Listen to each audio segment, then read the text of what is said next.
আস্ত তেলাপিয়া মাছ ফ্রাই করব। বেশ বড় সাইজের একটি তেলাপিয়া মাছ নিয়ে নিয়েছিলাম।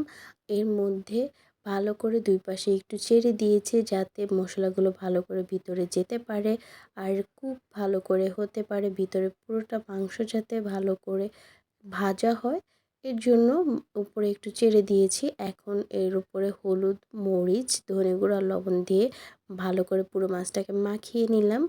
এরপর চুলার মধ্যে প্যানে তেল গরম করে এর মধ্যে মাছটাকে ফ্রাই হতে দিয়ে দিলাম।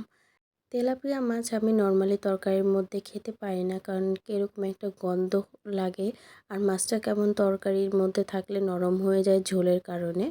তো এর জন্য আমি তেলাপিয়া মাছটা বেশিরভাগ ফ্রাই খেতেই পছন্দ করি। তো এইভাবে তেলাপিয়া মাছ একটু কড়া কড়া করে ভেজে খেতে আমার খুবই ভালো লাগে। একদম কড়া করে করে ভেজে নিয়ে এলাম। এই তো আমার তেলাপিয়া মাছটি ভাজা হয়ে গিয়েছে। আমার কাছে গরম ভাত দিয়ে তেলাপিয়া মাছ ভাজা খেতে খুবই সুস্বাদু লাগে। আপনাদের কাছে কেমন লাগে অবশ্যই কমেন্টে জানিয়ে যাবেন। আর আজকের ভিডিওটি কেমন লেগেছে সেটাও কমেন্টে জানাবেন। দেখা হবে নতুন ভিডিওতে। আল্লাহ হাফেজ।